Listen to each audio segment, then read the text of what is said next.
Say something.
This course is structural engineering for civil design 2. So really what I expected out of this course was to get a more in-depth industry knowledge of what exactly an engineer does and how we apply all the knowledge that we learned over the last 4 or 5 years taking the courses here.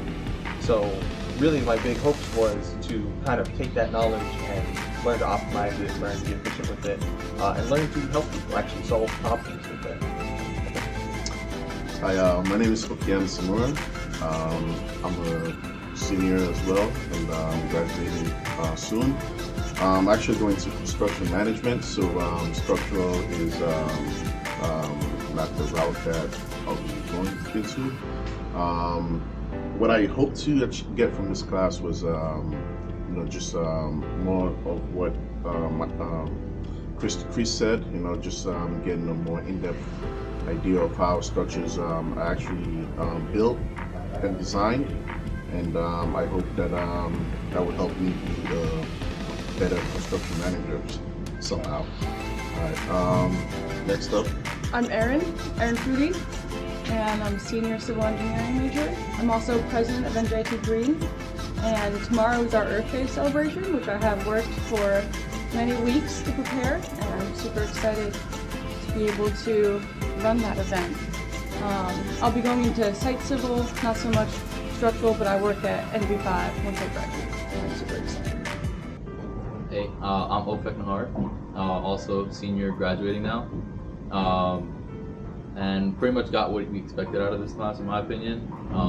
A lot of knowledge about how practicing as a structural engineer would be, and in the future I'm not sure which route I'll go yet. I still have to weigh my options and figure it out. It's either going into the structural route / civil engineering route, or continue with my current job and start my own business through that. But yeah. I'm Caden Rolando, a senior, and I'm interested in maybe doing site civil or structural. I was captain of the steel bridge team, so I kind of took this class hoping to learn more about structures and how things work together and hold stuff up. And I've had fun designing with buildings. It's cool to see how buildings actually work, because I never really had an idea how they went together. So it's interesting working in this class. Yeah, there's been a big avenue of creativity here with coming up with new unique ideas, even if they're not the industry standard, but seeing how well they work and how well they compare, and then making that more practical. OPEC and I we got a chance not only to work on the 40-story building, but actually to design a solar panel tree. I've seen some imitations of it, but none that, like the one that we're working on with some mechanical engineers, ours will actually be able to move throughout the seasons. There's a crank for it to turn, for the angle of the sun is different in the summer versus the winter. So we're trying to optimize, the solar capacity of these panels so that, they'll get the maximum amount of power for people to just charge their devices. And then again, incorporating creativity as we've been.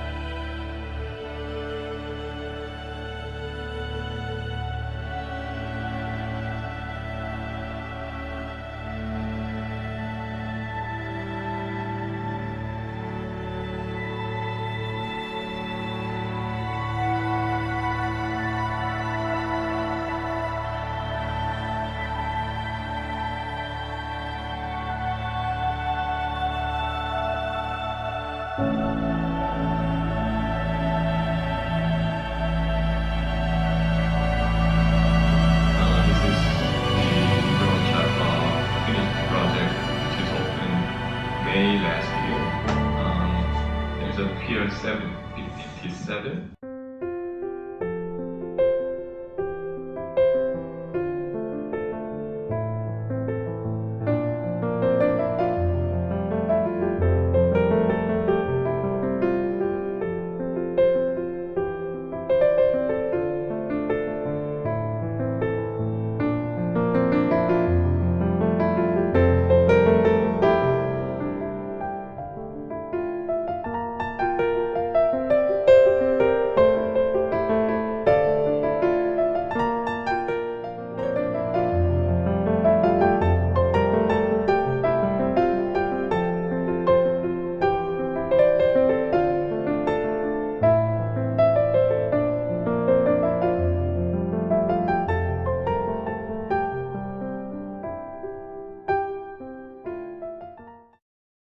How public policy decisions are made traveling around the world. Go to Turkestan, Kazakhstan.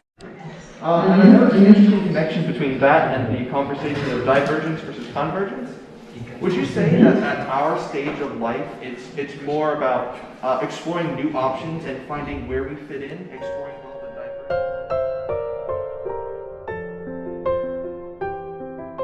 Obviously, there's some flaws in this design. Needs a little bit more structure stability, if you will. So I worked with a couple of mechanical engineers on this project, and OPEC helped as well. We drew some inspiration from these two designs. This first one is from, this one's in California, and this one actually moves. You can see at the top, the solar panels can pivot. If you can see, it's this tree, but much larger. It stands at over 14 feet tall, and we were looking at the placement of the sun in the sky. The sun is always to the south. Our model, and then mechanical engineers also made one which I'll play. Oh. Yeah. Their model isn't as flush with the pipe, but ours shows it kind of completed.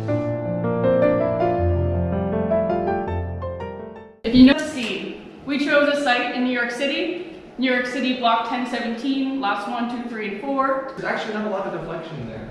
So we're going to talk about the strength in just 1 second. So try and use as many standard shapes as possible.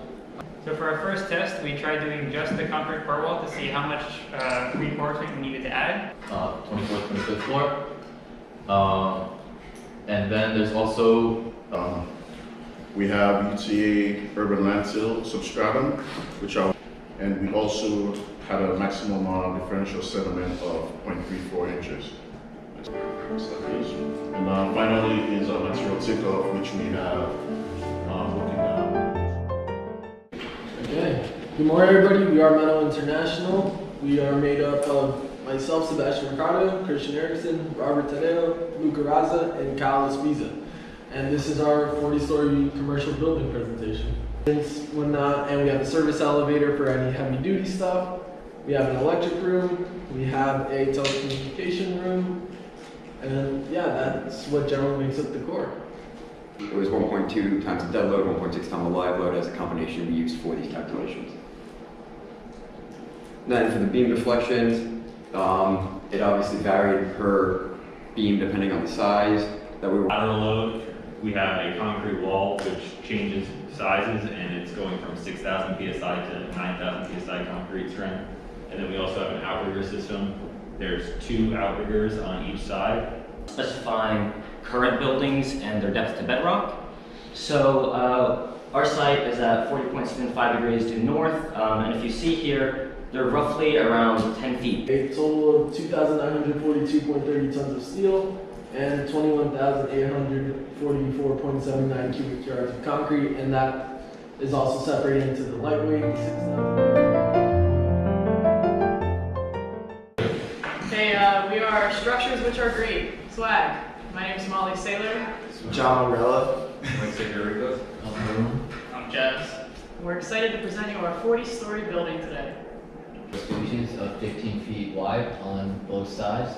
Then we have a concrete shear wall at the center, and the girders and columns are connected into the seismic and wind. So first is our concrete core.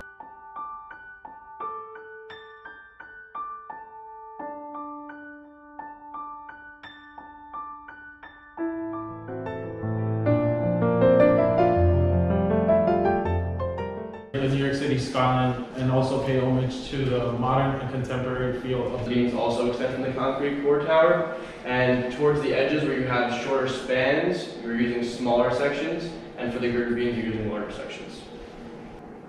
Simulations. On the left, we have the elevation view 1, elevation view 2, and this is the building fully designed, finished.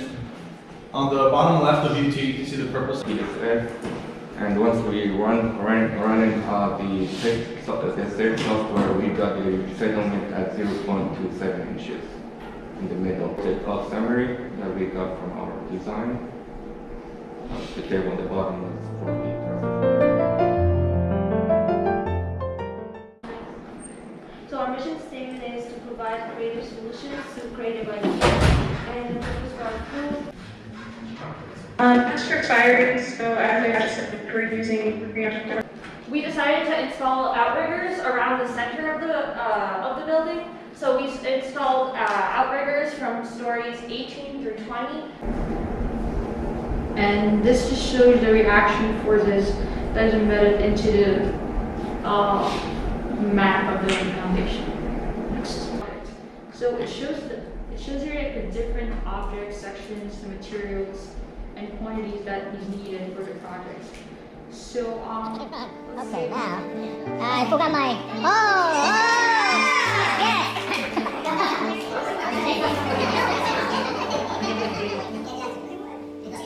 Okay. Next thing is general engineering loop. Okay. Ready? One there. 1, 2, 3. Then next one is whatever you just see is for